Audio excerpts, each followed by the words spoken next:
बिस्मिल्लाहिर्रहमानिर्रहीम। इंजन के आरपीएम नापने के लिए किया जाता है ताकि ईसीएम अपना काम आगे स्टार्ट कर सके, ताकि फ्यूल इंजेक्टर को, कॉइल्स को, फ्यूल पंप को सिग्नल्स पल्स प्रोवाइड करें ताकि आगे गाड़ी स्टार्ट हो। अगर ये क्रैंक सेंसर आपका काम नहीं करता या ख़राब हो जाता है तो हमारी गाड़ी स्टार्ट नहीं होगी। इंजन घूमता है लेकिन हमारे सेंसर जो है उस सिग्नल को बोल्ट के रूप में ईसीएम तक पहुंचा नहीं पाता है। हो सकता है इसके ऊपर डस्ट आ गई हो सकता है इसका वायर ओपन हो गया हो सकता है ये खुद ख़राब हो गया हो। कुछ गाड़ियों में 3 वायर का मिलता है और कुछ गाड़ियों में 2 वायर का होता है। 3 पिनें होती हैं, किसी में 2 भी होती हैं। इसमें एक तो 5 वोल्ट सप्लाई हो गई, ये 5 वोल्ट हो गई, ठीक है। एक ग्राउंड हो गई, जो ग्राउंड हो गई, और एक जो सिग्नल हो गया वो सीधे ईसीएम को जाएगा। मसलन इस सिग्नल के रूप में, बोल्ट के रूप में ये ईसीएम को पता चलेगा कि इतने आरपीएम है, 200 आरपीएम है, 150 आरपीएम है, कितने आरपीएम है। ये सिग्नल अगर आप सीआरओ पे देखें तो इसका ये सिग्नल इस तरीके से ये बनता है। हमने इग्निशन ऑन किया तो सबसे पहले हमने ये लाइट देखी कि हमारी चेक लाइट है, ठीक है, सिक्योरिटी लाइट है, वेरी गुड, ठीक है। अब हम सेल्फ देंगे और सेल्फ देते समय ये आरपीएम वाला जो साइड है इसकी हल्का से निडल ऊपर आना चाहिए, हल्का सा हिलना चाहिए।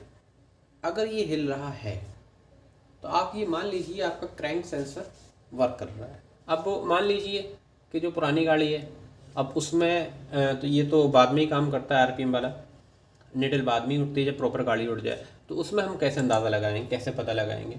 जैसे ये लिखा है इंजन स्पीड। इंजन का स्पीड का मतलब ये हो गया ये क्रैंक है। एक होती है ये आइडल पोजीशन पे गाड़ी स्टार्ट है हमारी इस समय, तो इस समय इंजन स्पीड जो है वो इंजन स्पीड दिखा रहा है 803, इंजन स्पीड 803 आरपीएम। ओके, अभी हमारी इग्निशन ऑन किया हमने, सारा कम्युनिकेशन हो गया हमारा स्कैनर का, ठीक है।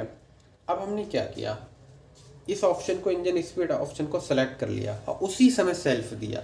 अगर सेल्फ देते समय यहाँ पर 200 या 170, 180 या 250 के आसपास, बिल्कुल on the period of the timing of the self starting, that time यहाँ पर 250 के आसपास या 200 आ रहा है, तब भी हमारा मैसेज मिल जाता है कि हमारा क्रैंकशाफ्ट सेंसर ठीक वर्क कर रहा है। ये यूनिवर्सल कोड है, यूनिवर्सल कोड है P0 335 से P0 339 तक। जो कोड देखने को मिलते हैं वो P0 335 से लेकर P0 339 तक। जी, एक गाड़ी थी जिसमें कई कोड थे, प्रॉब्लम भी कई थी उसमें, और महिंद्रा की थी। तो इसमें एक कोड था P0 336, P0 336। ये भी कोड आपका क्रैंक से ताल्लुक़ रखता है, P0 335, ठीक है। अब यहाँ पर कई कोड आ गए। अगर इसमें हम देखें तो ई का आ जाता है कोड हमारा P0 336, इसका नाम हो गया CPS, ठीक, बिल्कुल नाम चेंज हो गया यहाँ पर CPS, crank shaft position sensor. This is the short form of crank shaft position sensor circuit mall function, CPS।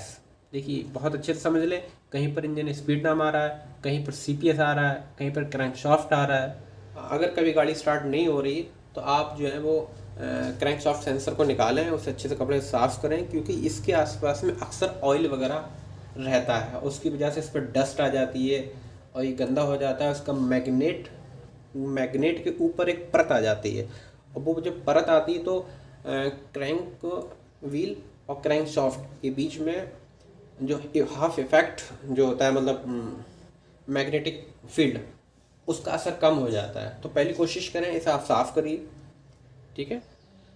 चाहे गाड़ी वो 4 सिलेंडर हो, चाहे 6 सिलेंडर हो, चाहे 8 सिलेंडर हो, चाहे कोई सी गाड़ी हो, हर गाड़ी में क्रैंक शाफ्ट सेंसर ज़रूर ही होगा। वो अलग बात है कि उसकी लोकेशन अलग अलग हो जाएगी, क्रैंक व्हील की लोकेशन अलग अलग हो सकती है, लेकिन ये हर गाड़ी में इनका मिलना ज़रूरी है। इंशाल्लाह ताला अगली मुलाकात होगी किसी नेक्स्ट वीडियो में, और आपसे गुजारिश है कि बराह करम इस वीडियो को आप सब्सक्राइब करें। Thank you so much.